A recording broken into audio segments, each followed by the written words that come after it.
LR qui Priorité n'ont pas... au direct. Pardon, On Malo. l'image de ce... Surtout mais vous savez comment ça On marche. revient vers vous, François-Xavier Jean-Michel Bellamy. Aulas, on est à Lyon, évidemment, le candidat Jean-Michel Aulas qui a été visiblement battu par le maire sortant Visiblement. écologiste Grégory Doucet qui obtient plus de 50% des voix. C'est la douche froide pour Jean-Michel Aulas dont la dynamique de campagne avait quand même largement marqué le premier tour, Maxime. On va l'écouter, il va s'exprimer. On va écouter effectivement Jean-Michel Aulas. Alors ses supporters fêtent visiblement la victoire de la métropole, mais en tout cas du côté de Lyon, la ville de Lyon, c'est perdu et c'est une victoire pour Grégory Doucet, le maire sortant écologiste qui conserve sa ville. Jean-Michel Aulas qui a sans doute cru à un moment donné à sa victoire, Marie Chantrey, portée par les sondages notamment, mais à la fin il échoue de très très peu, semble-t-il. Oui, absolument. Et même si quelques bureaux restent encore à dépouiller, ce que l'on a des remontées, notamment de nos envoyés spéciaux sur place, c'est que ce sont des bureaux plutôt à gauche. Retournement de situation, vraiment. Finalement, cette très courte avance au moment de la déclaration d'Aulas, voilà. Il n'est pas en direct, hein, là je couvre les journalistes parce qu'ils sont vraiment insupportables. Voilà, donc l'écart se resserre de manière absolument incroyable, donc on écoute le président. Ouais, je l'appelle le président. Ah, il y a un petit problème de micro. Voilà. Alors, un petit problème de liaison. Voilà, non, pas de liaison de micro. Pour Lyon et pour Jean-Michel Aulas, on espère qu'on va retrouver ça dans un instant. Oui. Jean-Michel, voilà. Qui essaie de garder le sourire, malgré tout. Bah oui, il a raison, Jean-Michel. On a gagné. On sait, par contre, qui a gagné la métropole. Eh oui. C'est là où il y a le plus de compétences, chers amis. C'est là où il y a le plus gros budget. Eh oui.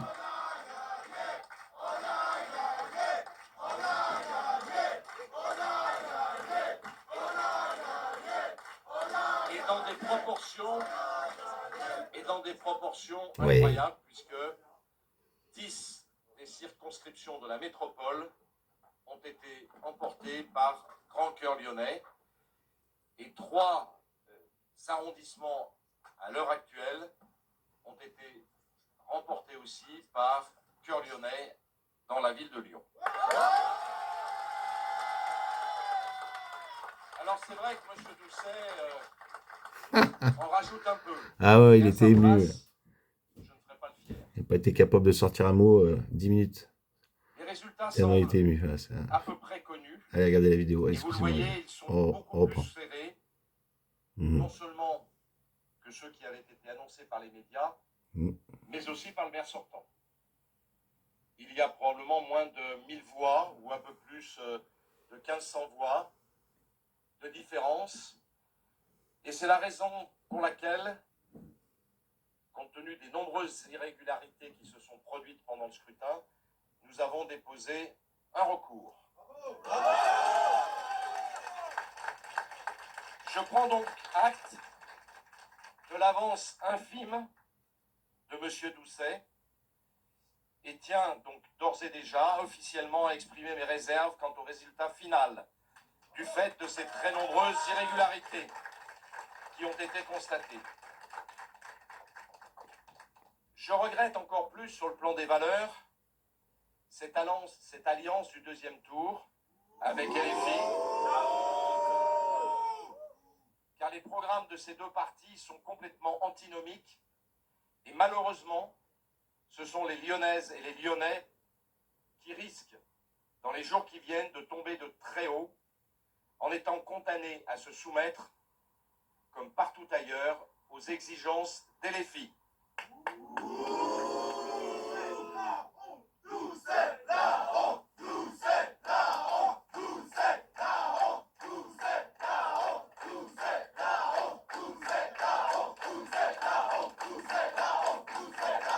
Je pense en particulier au point essentiel qui avait été mis en avant par les Lyonnaises et les Lyonnais, qui est la sécurité, où on sait que les deux programmes divergent complètement et que jamais M. Doucet, en tant que maire de Lyon pour le futur, ne pourra respecter les engagements du candidat Doucet, en particulier sur ces aspects de sécurité.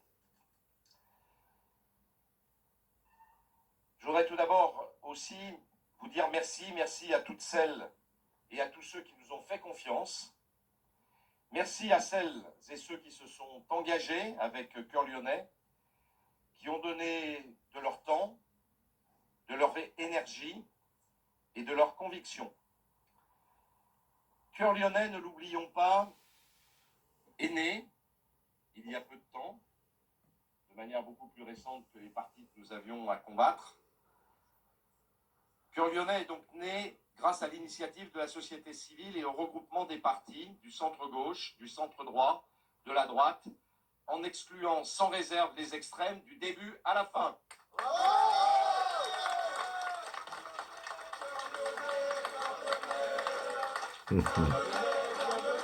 Ça, c'est une ligne qui a été tenue, président.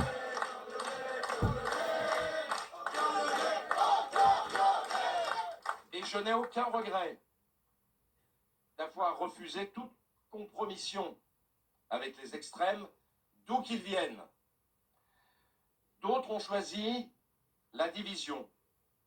Ce choix a eu pour conséquence simple, il a facilité la victoire temporaire de ceux qu'ils dénonçaient. Nous avons porté un projet clair, un projet d'apaisement, un projet de protection et un projet de redressement, car notre ville est en mauvais état. Un projet pour remettre Lyon en mouvement sans jamais la diviser. Ce projet ne disparaît pas ce soir. Il continuera d'exister. C'est sûr. Et je continuerai de le défendre. Avec le Grand Lyon qui a été remporté. Bien sûr, on comprend la déception. Et je veux vous dire aussi, et un peu l'émotion de... partout où les Lyonnaises et les Lyonnais nous ont fait confiance, très bon dans le discours. Nous serons au rendez-vous avec la métropole que nous et venons de gagner, avec Grand Cœur Lyonnais et avec Cœur Lyonnais, car nous remportons aussi les 5e, 6e et 2e arrondissements. Et ces résultats montrent que la dynamique est parfaitement là. Malgré le retrait des LFI, en particulier sur la circonscription où nous étions avec Laure, avec Yann, qui dirigeait cette circonscription, nous les avons battus très largement donc sur la circonscription de Lyon-Ouest. Bravo Lyon 5, petite dédicace bien sûr à toute Yann Cuchera. Il avait fait, après on revient sur le plateau. C'est beaucoup moins intéressant à couper. Enfin, pas moins intéressant, mais enfin, c'est plateau national. Après, ils maîtrisent beaucoup moins la politique lyonnaise. Voilà, Yann Cuchera, donc bravo Yann sur le ticket avec Laure Seda et Jean-Michel Aulas pour la métropole. Très très belle victoire au niveau de la métropole. Je viens de publier un petit texte de félicitations à Véronique Sarcelli et Jean-Michel Aulas pour cette belle victoire. Les grands Lyonnais, les grandes Lyonnaises, comme on dit maintenant, les habitants, les habitantes de la Courlie, on pourrait dire aussi les banlieusards. Ils ont voté en tout cas très largement pour Véronique Sarcelli et aussi bien sûr pour Jean-Michel Aulas. Je pense que c'est quand même aussi un enseignement important qui a été donné là et qui n'a pas été confirmé ou en tout cas on ne sait pas encore confirmé, on va dire. On va être prudent puisqu'un recours a été fait avec un écart, c'est sur l'image, vous le voyez, c'était annoncé 5, moi j'avais vu les proms vers 21h, 46-54 pour Doucet, regardez, oui, c'est pas, c'était 54-46, et là en fait c'est 50,4, 49,6. Bon, vous voyez, à 2 heures plus tard, donc c'est quand même un petit peu étrange d'avoir eu ces premiers chiffres très... surprenant, donc pourquoi l'écart se resserre autant, donc des recours, des irrégularités, plus pour l'instant sur ce qu'a avancé avec en tout cas beaucoup de force, beaucoup de sincérité, excellent discours de Jean-Michel Aulas, excellente conférence de presse, on pourrait même dire, d'après-match, d'un match qui a eu lieu dans les urnes, et puis de longues semaines de campagne, les coups ont été donnés, ils ont été parfois un peu rudes, les commentaires ont été, j'ai trouvé quand même beaucoup, très à la hauteur, chacun dans son style, hein. Moi, j'ai suivi un petit peu toute la presse lyonnaise en particulier, qu'elle soit... voilà, je vais citer personne, mais enfin bon, j'ai beaucoup apprécié, voilà, si on va citer quand même l'équipe Lyon Mag, la pluralité des opinions et des interviews de qualité qui ont été menées. Voilà, des émissions de plateau, on a pu découvrir quand même les candidats, tous les candidats, je crois, de cette élection. Donc ça a été aussi intéressant en termes de travail journalistique. Bien sûr, le Progrès, rue 89, on en a entendu parler aussi dans voilà, tous les ingrédients d'une bonne campagne. Et apparemment, ben voilà, le dénouement n'est pas encore tout à fait pour ce soir. En tout cas, peut-être que demain matin, ça sera réglé ou pas s'il y a des recours qui sont peut-être pas, enfin, je ne sais pas, suspensifs. Tout dépend ce qui a été avancé. Bon, moi, c'était juste pour saisir ce moment un petit peu à chaud, de faire donc non pas un épilogue, mais l'épisode 7. Et oui, et c'est ça, 7 de la série. En attendant le 8e, qui sera sans doute l'épilogue ou pas, on verra. En tout cas, on est parti vraiment dans quelque chose, voilà, dans cette élection. Moi, j'ai pris beaucoup de plaisir jusqu'au résultat de ce soir. C'était un petit peu, voilà, pour ceux qui ont un peu l'habitude des campagnes, un aboutissement. Et bon, voilà, on perd, on gagne l'élection. Il y a 6 ans, on l'avait perdu avec Yann Cuchera, justement. Et là, ce soir, voilà, je suis heureux de sa victoire au Grand Lyon aux côtés de Jean-Michel Aulas.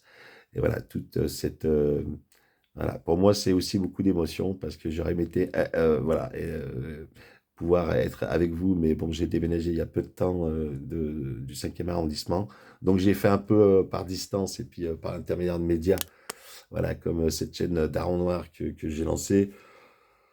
Voilà, de temps en temps, voilà, j'étais un peu en mode relax. En tout cas, le suspense bat sa coupole. Non, je sais pas. En tout cas, le suspense est là.